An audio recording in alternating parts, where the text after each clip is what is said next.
live. Good evening, Vandal Esports, and welcome to our pod. Today, for our pre-game stream, we are talking to Spencer Martin. Thanks for being here, Spencer. Welcome. It's my pleasure. So super excited to have Spencer on here. If you guys don't know, big guy in the band. Spencer, do you just want to tell us a little bit about what you do here at U-Idaho? Sure. I'm the director of athletic bands, so that means I oversee the marching band and the basketball band. I'm a clinical professor of music, so I help teach percussion. I teach a lot of the music education classes, things like that. I'm a third generation Vandal. My grandfather went here, my parents went here, and then I graduated from here, and so I've been here off and on for, this would be my 30th year off and on. So Wow. I got a little quick fun fact before the stream that this is actually the biggest band that we've had in history. Yes. So 270 in the band, and then Spirit Squad is kind of also under our umbrella, and there's a little over 30 of them. So on the field at halftime, you've got 300 students out there, which is the biggest it's ever been. Just blows my mind. And your first year when you were here? I started in this capacity in 2012. We had 172 students. Yeah, what a grow. I did ask before you came in what questions our gamers wanted to hear from you, and one thing we were wondering about the band is, do you have any interesting ideas for the band, or like a halftime performance that you could tell us about, or like how does that even come to be when you like set out and you know you're gonna do that script and you know you're gonna have the glasses? Like what is that process like? So the glasses and the script was done a little bit before me, but when I took over, we made it the way it is now, and it kind of solidified it. And the glasses was a collaboration with Dr. Bob Rinker in computer science, so we started that too, all done by students and staff of the University of Idaho. When it comes to the show, that's of what we play, that's me and our assistant director, Nikki Craythorne. I usually kind of come up with the musical ideas, and then she writes all of the drills. She does all of the movements on the field. And we try to do a whole lot of different things. I have a pretty short attention span, so try to hit as many different things as possible, from classical music, like mixing Beethoven with AC/DC or whatever. Last year, of course, we mixed Hot to Go into it and things like that. This year, with it being the 50th anniversary of the Dome, we've kind of done some more kind of funky 70s, 50s stuff. We've done, well, and then since Ozzy passed away, we did, what is it? I can't think of the big Ozzy, Blizzard of Oz tune, the Crazy Train.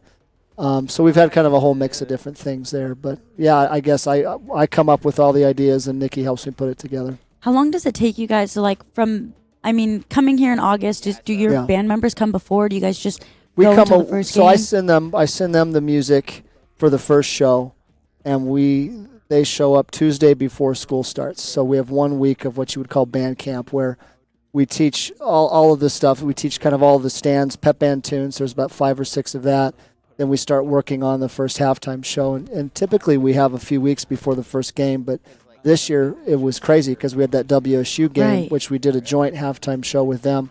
So when we got to Pullman, we'd only been a band for 9 days. Yeah, so I was sidelining for that game, and I was not anticipating to travel with our football team. And I was shocked to see us go out there and have something to play. I couldn't believe it. Oh no, we willed it to happen. They did such a phenomenal job. There's hardworking students, and of course, when you're going away to play with another band, it's not a competition. Take no prisoners. So we were going to make sure that we really represented, and that was really fun. And it was fun to get to do a joint halftime show with John Sweet and with the WSU band. That was really fun. I've brought the band over there. So I've been the director for 15 years, but I also did a sabbatical replacement for our now provost, for Tori Lawrence, 20 years ago. So I actually ran the band for 1 year as the director 20 years ago, and I took the band over then. So I've taken them to WSU for 5 times. Wow. But this was probably the most fun. This was the most the bands really got along and got together, which was cool. Yeah, it was awesome. And I understand you yourself are a percussionist. Yes. So I know that you said you had been in Reno to do band stuff too, but you travel a lot for that. Yeah, and so I came here to study with Dan Buckvich, who's the distinguished professor of music and percussion here. He's been here almost 50 years. Oh my goodness. And Dan's phenomenal. And so I came to study with him, and so I earned my percussion performance degree. And I went and played drums on the cruise ships for many, many years professionally, and traveled the country. And so really kind of made my living as a professional percussionist. And then teaching just kind of got in there, and just found out that was also could be good at teaching and liked it, and so that's kind of how that came about. It was never the plan to do that. It just kind of happened. Right. And when you say you're a good teacher, like we know you do great with things with the band, but have you ever looked at your Rate My Professor? I went on your Rate My Professor, and you have 11 ratings. And of all the guests I've had on the show, all the professors, you're my first 5 out of 5. And I was just going to read you a couple of the quotes that were on there. No. I have 100% would take again. I have would not trade for any other director and would not train marching band for any other. Exceptional band director and human being. Single greatest professor I've ever had in my life. Never met a professor who cares about a student so much and don't think I ever will again. Oh my goodness. So I was like, I have only so many things to talk about. And then I looked at your My Professor. I was like, gosh, how do we only talk about band? I that was very sweet of them. I don't know. I guess they were worried about their grade. I don't know. But no, that's very sweet. No, it's the only thing you get to take away when you do something like this is you just get, it's just the time you have together with students, and it's the memories of that, and it's the memories you'll have will be of wacky, weird things that you just wouldn't think of. But so our mantra has just been, I guess it's kind of been, thank you for your hustle, meaning that we have to maximize our time together. We only get 50 minutes a day, 5 days a week, and we have to make sure that we maximize that time and cherish every minute that we have together, because that's all we get to keep. And so, anyway, well, that's very sweet. Yeah, I was stoked. No, I had to throw that in. I have not checked that out. So thank you. Yeah, and I also was told to ask you about a story time about Boise and bowl games. So two things. I was in the band the first time U of I went to a bowl game. That was in 1998, and we played Southern Miss and we won down there. And then I was actually teaching in Boise in 2009, so I wasn't part of that bowl game. But in 2016, we made the Humanitarian Bowl, and it was on ESPN, and it was December 22nd, and they moved the game to nighttime. We were at the Boise State Stadium, and it was, I think, 15 degrees. It was awful, and our horns were freezing and everything like that. And so it was a wild experience, and it just kind of showcased that, you know, Boise can love their blue turf, but there's no place like Dome, and so they really need to consider putting a roof on that place. Yeah, I was just down there this last weekend, so I went to the Fresno State, but it was actually decent weather, so I was pretty stoked to be there. And no, Boise's beautiful. I lived in Boise many years. I love it, but yeah, that bowl game was terrible, and so. Again, I'm not going to bash on Boise, but one of the things, because we were playing Colorado State, and they would not allow either one of the bands to practice on their blue turf. We couldn't practice on it, so they let us practice in their little fake dome. But then we would have been without practicing on the field would have been really a difficult challenge, and especially because we're an unabashed dome band, so it was cold. And so T.J. Erickson, who's an alum from here, he's from Lewiston, great music director. He's at Eagle High School. He's been at Eagle for almost 20 years, and phenomenal band director.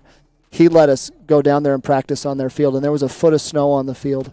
And when we arrived, our band dug out every yard line and dug out every hash mark, and we practiced on their field in a foot of snow, did the Fall Down Vandals, and did everything. And one of my favorite pictures is of us on Fall Down Vandals on that snow at the Mustang Stadium at Eagle. But I always tell students it's my favorite picture, but just understand we never do this because we're inside. So, I will tease. I will call either Joe Tornello, who's the director at Boise State, or John Sweet at WSU, and it'll be snowing sideways in November, and I'll be FaceTiming them. I say, hey, how's your rehearsal going? And then I'll turn it around and we're in our T-shirts in the dome and stuff like that. So. That's awesome. And then staying on the topic of Boise State, yeah, you know their esports director, Chris Haskell. Yeah, he and I actually got certified to teach at Boise, and so I worked with Chris. I worked a year with their marching band, and that's how I know Chris. And it's no surprise that Chris would be doing a great job with this and doing all these things, and so fun that our director is friends with him and colleagues with him, and so it's just a nice collaboration between U of I and Boise State and things like that. It's awesome. To get into video games a little bit, I know you said we're both not really video game players, don't know any of the games in the lab. No, I don't know the new stuff. When you said you got nostalgic thinking about what you had played, tell us a little bit about that. So you think about this, and so you go, what's your history of video games? And you think back, and you can remember Pong. You can remember the original Pong. You can remember then on the Atari 2600, Pac-Man and Donkey Kong and Centipede and Frogger and Missile Command. This is when you're real little. And then the Nintendo Entertainment System comes out in about 85, and it just blows your mind. And that's back when they had a robot with it, Robbie the Robot, and they had the Duck Hunt gun, and they had all that stuff, and Mario Brothers. But your parents don't buy it for you, so you have to rent it at the video game store. So you rent it. But Mike Tyson's Punch-Out was insane. And then for your 12th birthday, you get the Nintendo Entertainment System, and you get Super Mario Brothers 2. So that's the first one you win. You get Contra. Contra blows your mind. That one won that game. But probably the one that I've played the most was Super Tecmo Bowl that came out in 1991. I've got thousands of hours playing the Seahawks with Dave Craig at quarterback. Super Tecmo Bowl. Then I'm dating myself here, but then you get to college, and now there's Super Nintendo. Right. And you spend all of your time outside of class playing Street Fighter 2, and that was a huge one. And Mortal Kombat, I think, was more Sega. Somehow we played that one too. Then late 90s, the Sony PlayStation 1 comes out, and that's using a compact disc, so that's blowing your mind. And the graphics now look awful, but back then they were state of the art, and that's probably where you first start playing Madden. I think that's where I played Madden. Then I graduate college and play drums on the cruise ships, and then that's where what's the San Andreas one? What am I thinking of? I don't know. Yeah, you don't know it. What is it? Grand Theft Auto. Grand Theft Auto. Thank you, voice from the heavens. Grand Theft Auto was there, and so we would play our gigs, and then we would go play Grand Theft Auto all night. And so that was probably my last foray with Grand Theft Auto. And then my son, who's 12, well, I take it back. When my son was born, we bought a Nintendo Wii, which was I grew up with the Wii. Right? I know the Wii. But we bought it in 2013. It was already 5 years out of date, but right. for us, that was brand new. So we were doing, baseball and bowling and all that stuff. And so that's when my son got older, 5, 6, 7, 8. That's what he played. Then I felt bad that all his friends had cool stuff, and he was on this stupid Wii from 10 years ago. So I got him a Switch. Okay. And so he's been loving the Switch, and so he's doing Fortnite and all that stuff. What's the other one? Fortnite and Minecraft. Yeah. So peripherally, I am watching him do that stuff. So that's been fun to see. So funny you say that about the Wii, because my younger brother, 13, he has an Xbox, but he goes to Montana with my dad a lot, and they thrift and pawn shop. And within the last year, he pawned a new Wii.